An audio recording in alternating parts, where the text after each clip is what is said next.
Welcome to The Right Focus, a podcast for writers, newbies, and veterans, and everyone in between. We're hosted by Emma Lee with the assistance of Remy Black and Edie Rooms, all from Writers Inc. books. Our focus is productivity, process, craft, and tools. Each episode lasts as long as it takes to fix a quick dinner, grab a short commute, or take a brisk walk. Resources and links are in the show notes. Visit us at therightfocus.blogspot.com. Now, on to this week's episode.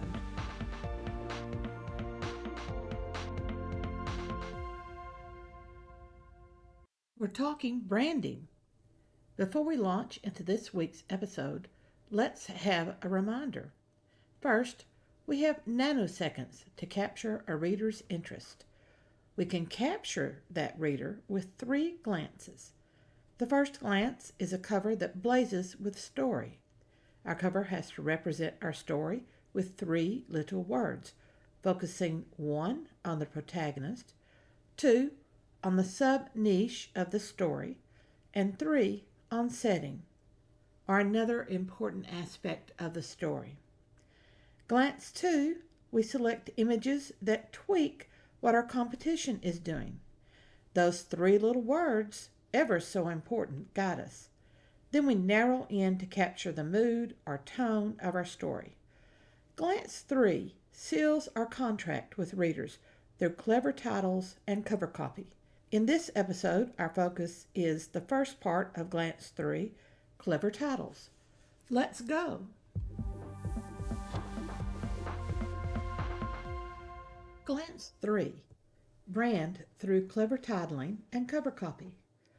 Whether online or on shelf, books have to snag the reader's interest, and we get only 3 glances to form that crucial first impression.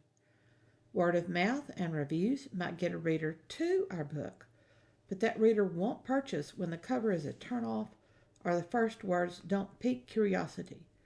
If a quick sample doesn't hook the reader, they will browse on.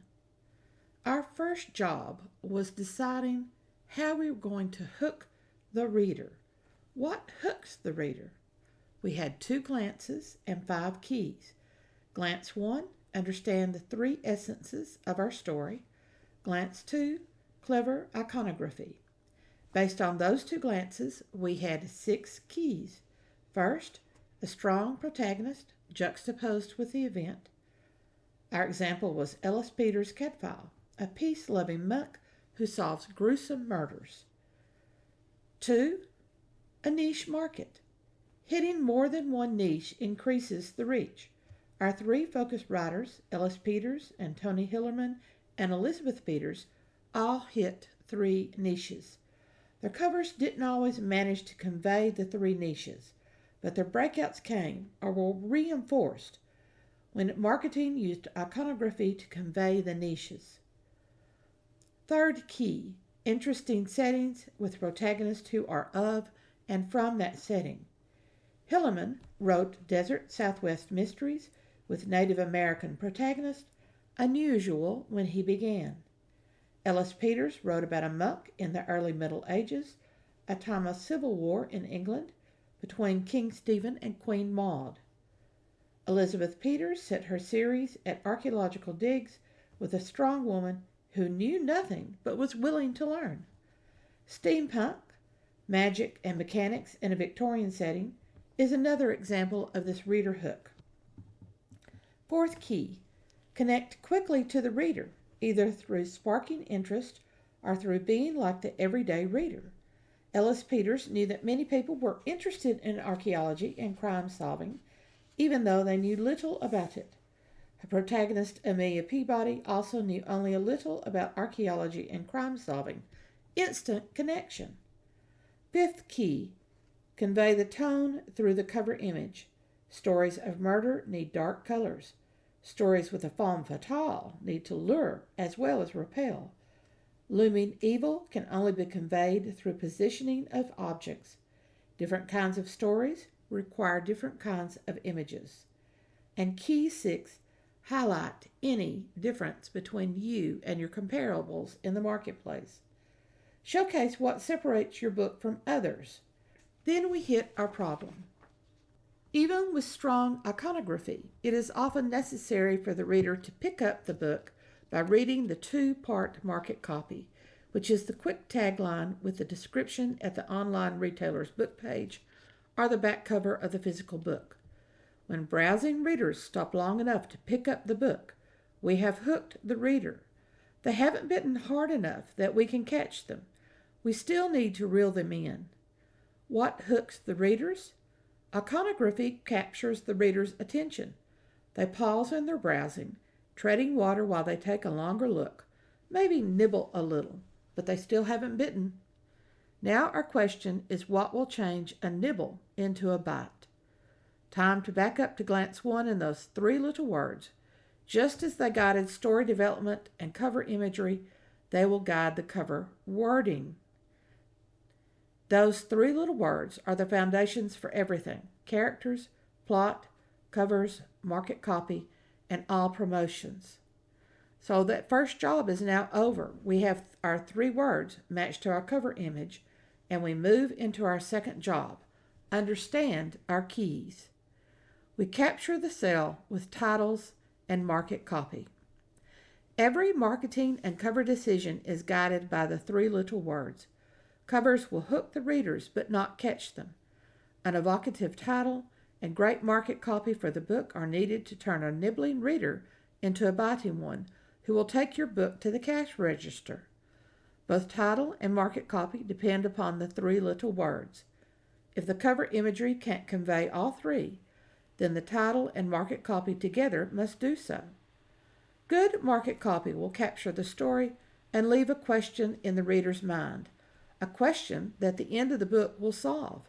Excellent briefs also present the niche markets as well as the danger faced within the story. Titles are like a wink at the story. The market copy, in brief, is the guarantee. Market copy is actually two things: a tagline and a blurb. The blurb is the publishing industry term for the text on the back cover of a paperback or an abbreviated flyleaf of the paper wrapper for a hardback. Tagline is like the theme of the story, intended to catch the reader quickly. We'll talk about taglines and blurbs after looking at titles and how the titles work with the market copy. Titles with tricks.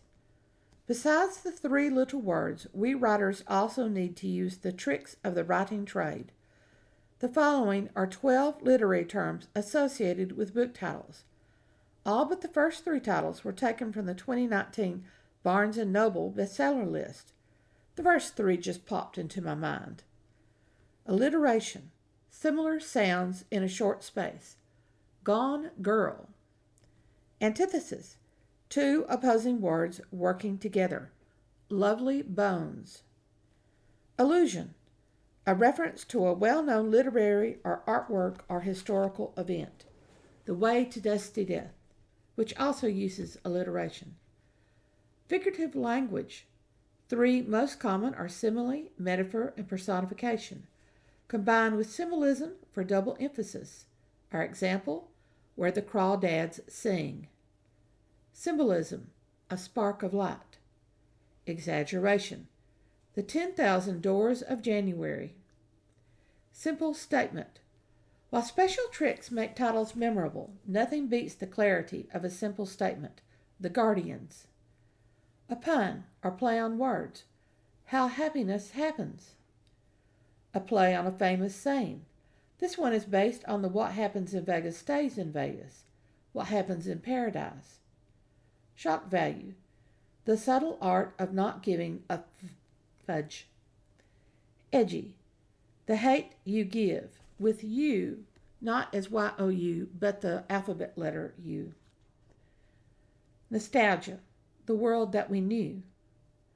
Holiday connection: yes, people buy books to read at holiday seasons, just as they buy books for beach reads, which are like holidays. Christmas in Winter Valley. Here is a short list of titles for the Perry Mason series by Earl Stanley Gardner. What do you notice? The Case of the Velvet Claws. The Case of the Lucky Legs. The Case of the Howling Dog. The Case of the Dangerous Dowager. The Case of the Haunted Husband. Yes, they all start with the case of. What else? 3 used alliteration: haunted husband, dangerous dowager, lucky legs. 2 mentioned people who might be important, either as the accused murderer or as the murdered victim: the haunted husband, the dangerous dowager. An unusual aspect is the howling dog, which might be a significant clue to solving the case. Lucky legs looks like a femme fatale who may have become fatal. Velvet claws uses the trick of antithesis, the softness of velvet contrasted with the scratching sharpness of a cat's claws. Let's look at Victoria Holt's Gothic romances of the last mid-century. Mistress of MacLean, Lord of the Far Isle, Bride of Pendoric, Menfraya in the Morning, Shadow of the Lynx. What do these 5 have in common? Each describes a person. 3 represent a woman: Mistress of MacLean, Bride of Pendoric, Menfraya in the Morning. 2 present the powerful man to whom the heroine must be married, the Lord of the Far Isle, Shadow of the Lynx. MacLean and Menfraya have alliteration. Those 2 titles, along with Pendoric, use unusual names. Both Lord and Lynx suggest an exotic power. Here's another set of Victoria Holt Gothic romances. Shivering Sands, On the Night of the Seventh Moon, The House of 1,000 Lanterns, The Spring of the Tiger, The Mask of the Enchantress. The Shivering Sands doesn't seem to fit with these others. Unlike the others, it uses alliteration, and in that the title has more in common with Mistress of MacLean and Menfraya in the Morning. The others all have a noun followed by a prepositional phrase, creating a common rhythm to the titles. The Shivering Sands, The Spring of the Tiger, The Mask of the Enchantress all represent danger. On the Night of the Seventh Moon and The House of 1,000 Lanterns, that creates a mysterious aspect. Nora Roberts is a titan in the romance genre. She's written more than 200 books in the genre, making her one of the most prolific writers still alive, and now she writes romantic suspense as well. One of her successes is in creating series with titles that create a clear brand. Remember, branding helps the consumer know, here's a book like the previous book I so enjoyed. Here are the first 3 titles in her MacGregor series, which started in the mid-1980s. Playing the Odds, Tempting Fate, All the Possibilities. Her Stanislavski series was landmark, but this was the time period in which her name became known beyond her genre readers. These books ran from 1990 to 2001. Short titles and catchy. 5 have names, 2 use alliteration, and all 6 begin with an ing verb. Here they are: Taming Natasha, Luring a Lady, Falling for Rachel, Convincing Alex, Waiting for Nick, Considering Kate. A third series from Nora Roberts, The Donovans, Captivated, Entranced, Charmed, Enchanted. Here are titles by Alistair MacLean, an action thriller writer whose best books were based on the World War II or the Cold War conflict, although he has many others. One of my personal favorites is the Grand Prix racing book. HMS Ulysses, Ice Station Zebra, Night Without End, Where Eagles Dare, The Guns of Navarone, The Satan Bug, When 8 Bells Toll, Breakheart Pass, Bear Island, The Way to Dusty Death. Every title uses a danger word, whether it's a word that evokes war, HMS and guns and ice station, or a powerful animal, eagles, bear, or death itself, without end, the tolling bell, Breakheart. Can you identify the niche market of the following writer?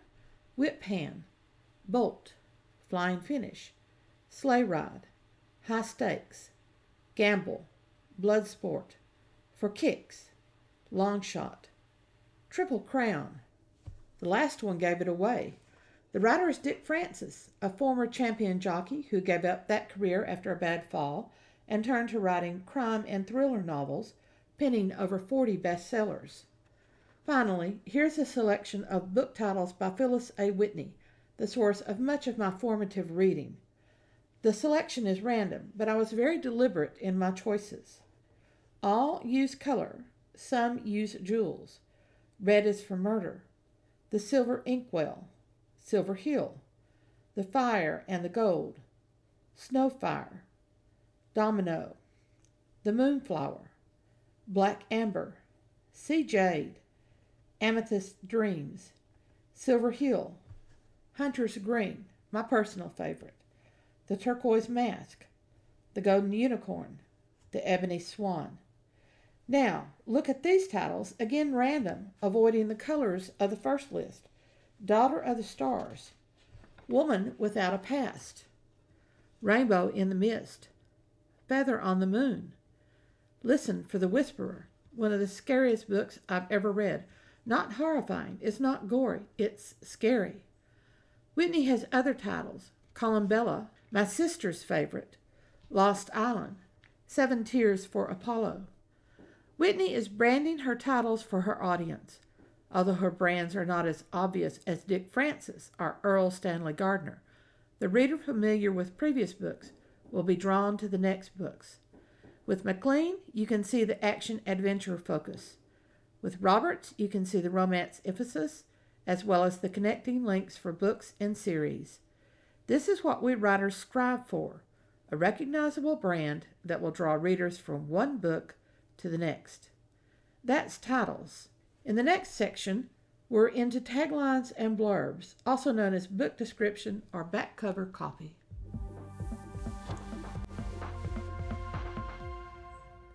All through July and August, the Right Focus is in a series on branding, using Emma Lee's guidebook, Discovering Your Author Brand.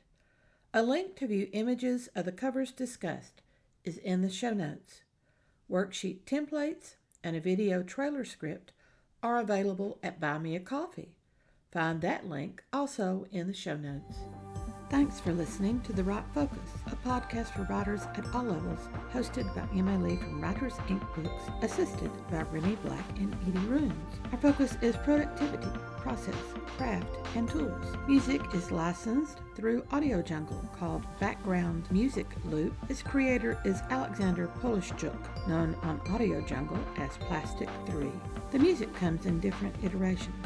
Show notes and resource links for this and other episodes can be found at therightfocus.blogspot.com. Write to us at winkbooks@aol.com when you have questions, comments, and speculations. We will try to answer you as quickly as possible. By the way, we will not mind your email address. That's rude. If you find value in our content, share with your writing friends or write a review. We're small beans here without the advertising budget of the big peeps, and you can make a difference. And whatever occurs, write on. Welcome to The Right Focus.